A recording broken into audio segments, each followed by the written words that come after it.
Kamu tahu nggak, ada lebih banyak wanita yang depresi dibandingkan laki-laki, tapi lebih banyak laki-laki yang bunuh diri dibandingkan dengan wanita.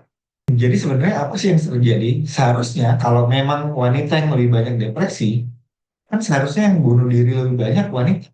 Tapi kenyataannya malah laki-laki nih yang lebih banyak bunuh diri. Nah, kita lihat dulu datanya ya. Kalau dari data Books ini ditunjukkan di tahun 2023 itu 1,8% wanita yang mengalami depresi, sementara laki-laki hanya 1% aja. Itu artinya di setiap 100 orang, wanita tuh ada 2 orang lah yang mengalami depresi, sementara laki-laki hanya satu aja. Namun, kalau dari data yang dikeluarkan oleh WHO di tahun 2021, di Indonesia ini ada 6.544 angka bunuh diri di semua usia. Dan 5.095-nya terjadi pada laki-laki. Jadi yang wanita itu hanya 1.400-an. Ini kan cukup mencengangkan ya, berarti laki-laki itu 3 kali lebih mungkin bunuh diri daripada wanita. Dan akhirnya dicari alasannya. Dan dari CNN Indonesia akhirnya ketemu salah satu alasannya adalah, jadi wanita itu sebetulnya memang secara pikiran mereka itu punya ide lebih gede untuk bunuh diri, 59% untuk bunuh diri. Hanya saja mereka itu tidak punya, dalam tanda kutip nih, kesungguh-sungguhan untuk melakukan apa yang dia pikirkan. Sementara laki-laki itu hanya 40,33% punya ide untuk bunuh diri. Tapi laki-laki, ketika mereka punya ide itu, sebagian akhirnya mengambil tindakan untuk mengakhiri hidup. Yang di sini jadi terlihat gitu bahwa memang wanita punya masalah emosional yang lebih banyak daripada laki-laki. Hanya saja ketika seorang wanita disuruh mengambil keputusan yang itu dampaknya cukup berat atau sangat berat, wanita kecenderungan akan bimbang. Sementara laki-laki, mereka tipikalnya adalah orang-orang yang ketika punya satu keputusan, kecenderungan akan mengambil tindakan berdasarkan keputusannya itu. Jadi kita udah mulai lihat nih antara perbedaan antara wanita dengan laki-laki. Tapi tidak berhenti di situ juga ya.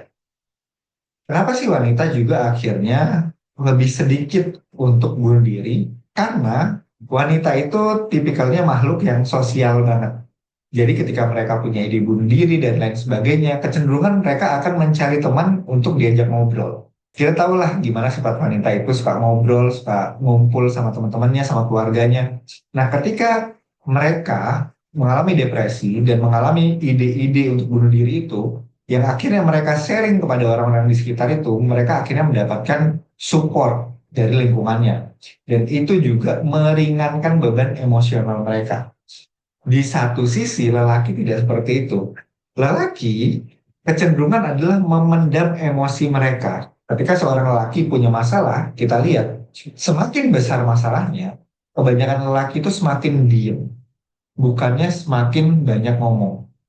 Ketika seorang lelaki terus memendam emosi dan tidak menceritakannya kepada siapapun, disinilah tangki emosi mereka akhirnya meledak. Dan di situ mereka akhirnya berpikir, oke, daripada terus menahan beban hidup ini, lebih baik diakhiri saja hidup.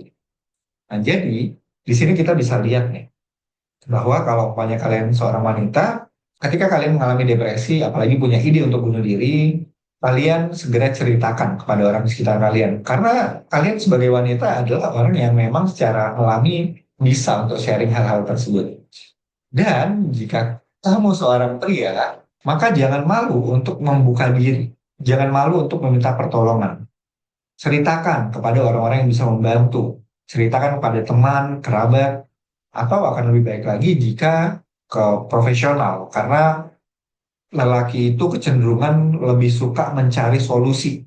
Jadi kalau dia cuma ngomong doang nggak ada solusinya, kadang seorang lelaki juga pikirannya ngapain ngomong kalau main nggak ada solusinya. Tapi kalau main kita ngomong ke profesional, ke konselor, psikiater, atau orang-orang yang bisa membantu kita cari solusi, kita akan lebih semangat. Jadi sebagai seorang lelaki, jangan lagi berpikir bahwa seorang lelaki itu harus memikul semuanya sendirian. No, karena dengan kita terus memikul semuanya sendirian, yang terjadi adalah ketika sudah gelap mata, tindakan yang tidak terduga, tindakan yang seharusnya tidak dilakukan bisa saja diambil. Jadi cari pertolongan, jangan diam saja ketika sedang mengalami situasi depresi, apalagi muncul ide-ide untuk bunuh diri. Nah, kamu sendiri bagaimana keadaannya saat ini? Kalau baik-baik saja, good. Kalau tidak baik-baik saja, kita bisa diskusi di kolom komen. Nanti kita cari bareng-bareng gimana sih cara untuk keluar dari kondisi itu.